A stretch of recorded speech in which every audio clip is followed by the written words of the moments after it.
Halo, assalamualaikum anak ustazah. Sobahul khair. Kaifa halukum? Semoga anak ustazah dalam keadaan sehat walafiat ya nak. Tetap semangat belajarnya.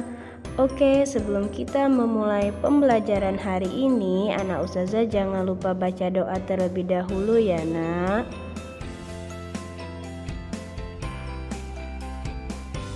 Oke anak ustazah, kita lanjutkan pembelajaran tematik ya nak ya, pada tema 2, subtema keempat pada pembelajaran 1 dan 2. Selanjutnya, Indonesia kaya akan ragam hewan dan tumbuhan. Berbagai hewan langka pun ada di Indonesia. Di antaranya adalah burung cendrawasih dan komodo. Berbagai hewan dapat kita temui di sekitar kita dengan mudah. Ada hewan yang dipelihara dan ada juga yang tidak bisa dipelihara. Kita patut bersyukur berada di negara yang indah dan kaya. Menjaga dan melestarikannya adalah bentuk syukur kita kepada Allah. Mari kita pelajari lebih lanjut cara-cara memelihara dan merawat hewan dengan baik agar dapat ikut serta melestarikannya. Nah, kalau kemarin di subtema 3 kita belajar tentang menyayangi tumbuhan, kali ini kita akan belajar mengenai menyayangi hewan ya nak ya. Selanjutnya, Dayu senang sekali memelihara kelinci.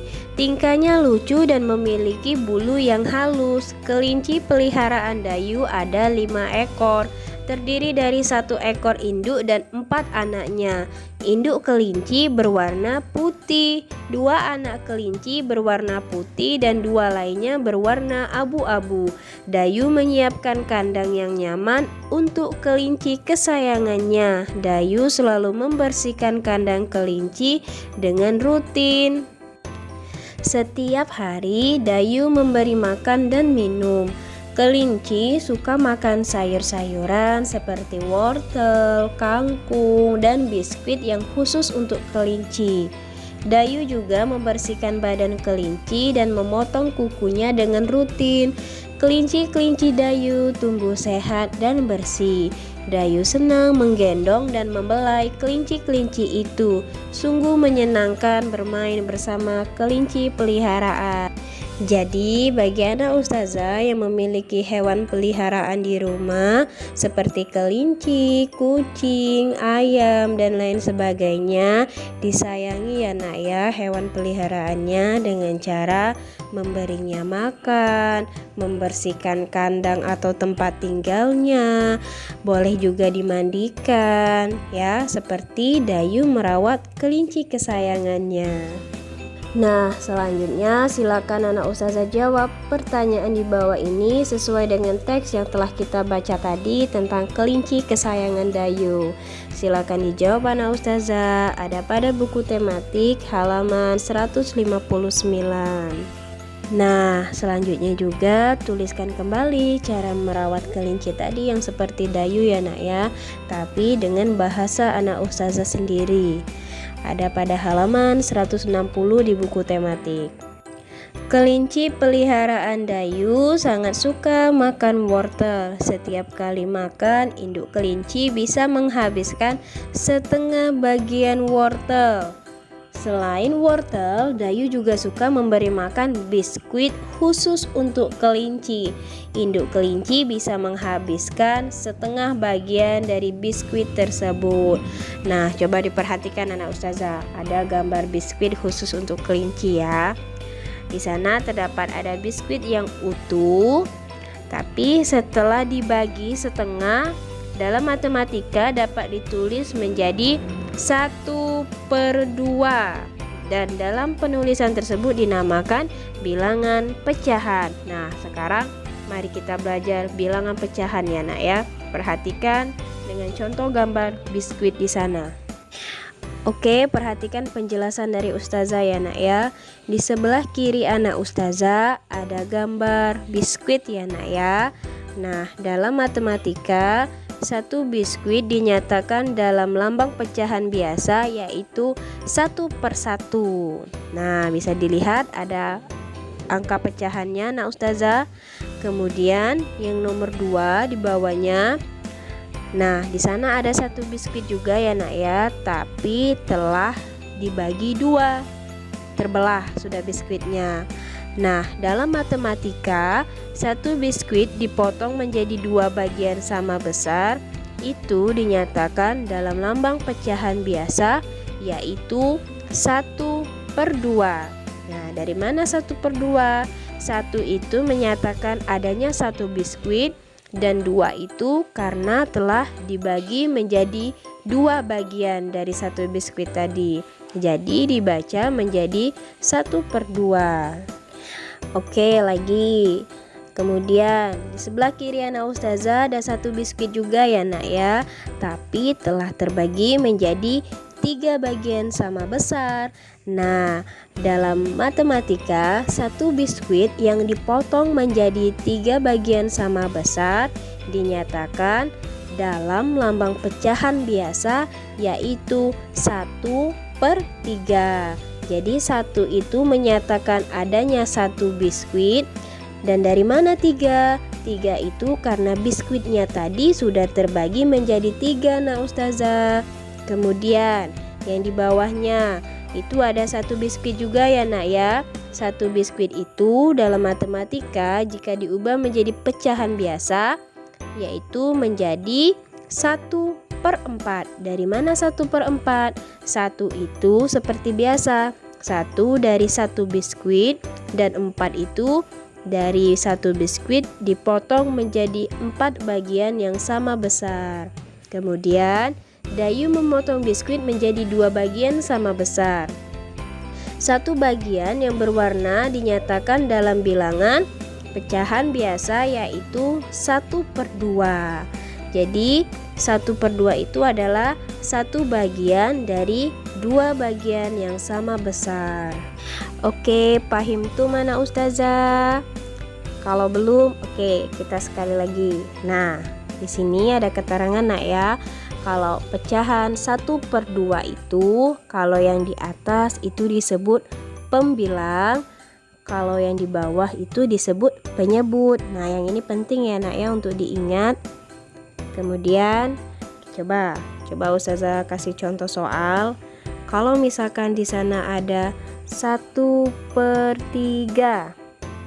Nah, kira-kira angka 1 sebagai apa nak? Ya, 1 sebagai pembilang dan 3 sebagai penyebut. Tetap sama ya nak ya. Jadi jangan sampai keliru dan terkecoh, dan harap diingat baik-baik ya nak ya, antara pembilang dan penyebut itu yang mana saja. Paham tuh mana ustazah? Kalau belum, ustazah kasih contoh lagi supaya anak ustazah makin paham. Perhatikan, itu ada gambar 1, gambar 2, gambar 3. Coba bagaimana cara menentukan pecahan biasanya? Oke, coba kita jawab pada soal gambar pertama. Nah, di sana ada berapa yang gambar diarsir nak? Warna merah yang diarsir ada 1. Kemudian ada berapa bagian yang dipotong? Kita hitung 1, 2, berarti ada 2. Jadi bilangan pecahan biasanya kita tulis menjadi 1/2. Sekarang kita lihat gambar kedua. Ada berapa warna yang telah diwarnai atau diarsir? Ada 1 nak ya, warna kuning. Kita tulis 1. Kemudian pada gambar tersebut terpotong menjadi berapa bagian? Kita hitung ada berapa bagian di sana? Ada 4. 1, 2, 3, 4, ada 4 bagian nak ya. Jadi kita tulis 4. Jadi pecahan biasanya yaitu 1/4. Oke, selanjutnya kita jawab pada soal gambar ketiga. Ada berapa gambar yang telah diwarnai? Ada berapa gambar yang telah diwarnai hijau nak di sana? Kita hitung ada berapa? Ya, ada 3. Ada 3 ya yang warna diarsir di sana nak ya. Jadi kita tulis 3. Kemudian ada berapa bagian yang telah terpotong pada gambar ketiga itu kita hitung ada berapa keseluruhannya. 1, 2, 3, 4, 5, 6. Nah, berarti ada 6 bagian yang terpotong sama besar. Jadi kita tulis 6. Jadi dapat kita baca menjadi pecahan biasa, yaitu 3/6.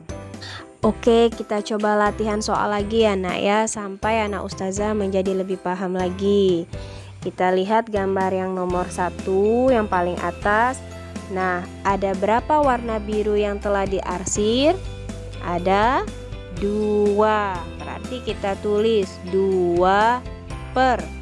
Nah, ada berapa bagian yang terpotong di sana nak? Ada 3. Sudah dihitung ada 3 nak ya. Jadi kita tulis menjadi pecahan biasa, yaitu 2/3. Lanjut. Yang nomor 2, ada berapa pecahan yang telah diarsir di sana nak?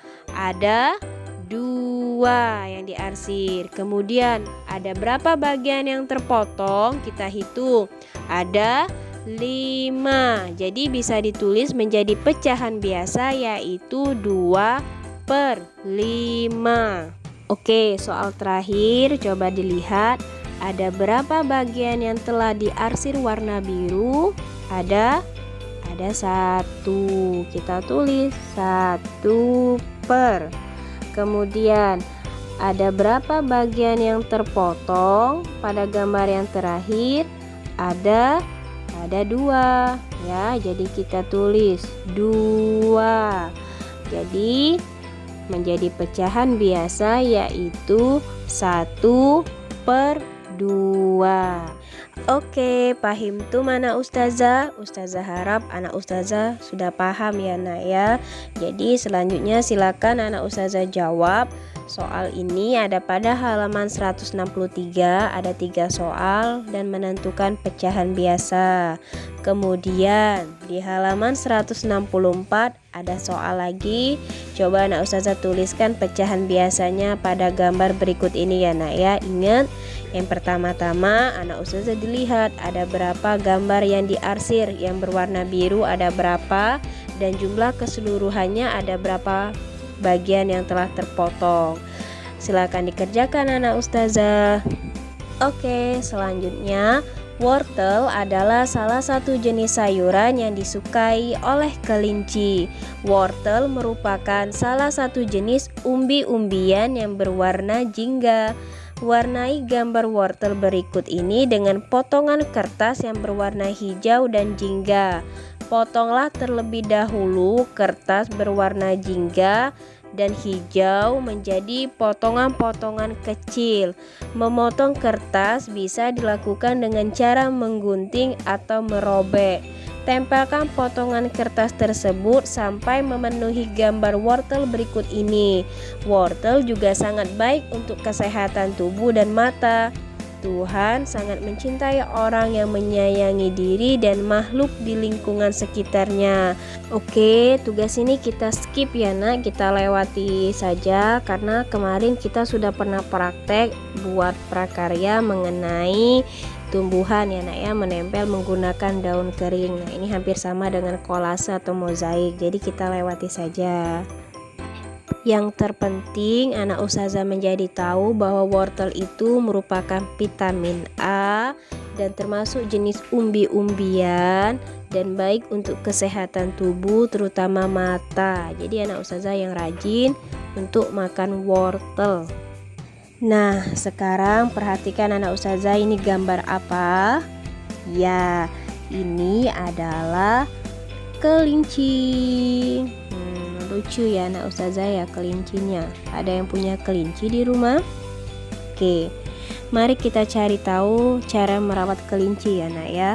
Siti dan Lani senang sekali bermain di rumah Dayu. Mereka senang bermain dengan kelinci peliharaan Dayu. Teman-teman Dayu ingin tahu cara merawat kelinci. Memelihara kelinci cukup mudah untuk dilakukan. Bacalah petunjuk merawat kelinci berikut ini ya nak ya. Pertama, memilih kelinci yang berumur cukup untuk dipelihara, biasanya berumur sekitar 2 bulan. Yang kedua, siapkan kandang untuk tempat tinggal kelinci. Kemudian, kandang kelinci sebaiknya dibuat sesuai ukuran badan kelinci. Selanjutnya, bahan kandang sebaiknya terbuat dari kayu. Lalu kandang diberi alas jerami agar mudah dibersihkan. Kemudian kandang dibersihkan setiap 2 hari sekali. Setelah dibersihkan, anak ustazah jangan lupa cuci tangan dengan sabun setelah membersihkan kandang supaya terhindar dari bakteri ataupun penyakit. Kemudian jaga kandang agar tidak lembab atau basah. Sediakan air minum dalam wadah dan ganti air minum kelinci setiap hari. Lalu beri makan dan minum secara rutin. Kemudian mandikan kelinci jika badannya kotor sekali. Dan terakhir, pergunakan air hangat untuk memandikan kelinci. Nah, selanjutnya silakan anak ustazah jawab pertanyaannya sesuai dengan teks petunjuk perawatan kelinci ya nak ya. Contoh nomor 1, apa bahan yang paling baik digunakan untuk membuat kandang kelinci? Ayo, tadi sudah kita baca bersama. Jawabannya adalah bahannya yang terbuat dari kayu. Nah, selanjutnya silakan anak ustazah jawab sendiri ya pada halaman 168 di buku tematik. Selanjutnya, tahukah kamu cara memelihara hewan lainnya? Ayo cari tahu cara merawat hewan yang kamu sukai. Pilihlah satu jenis hewan yang kamu sukai, kemudian cari informasi tentang cara merawat hewan tersebut ya nak ya.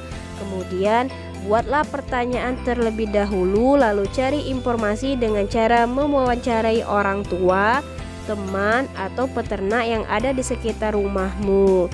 Jadi anak ustazah silakan melakukan wawancara dengan orang tuanya mengenai cara merawat hewan yang ada di rumah. Contohnya cara merawat kucing, ayam, bebek, dan lainnya. Nah, kemudian pertanyaan yang anak ustazah tadi silakan ditulis di buku tematik ini ya nak ya pada halaman 169.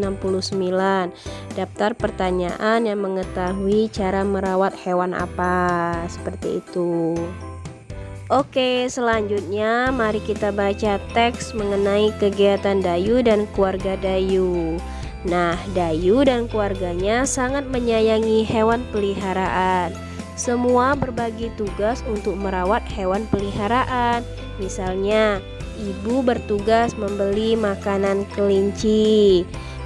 Sedangkan Dayu, setiap hari Dayu menyiapkan makanan dan minuman untuk kelinci.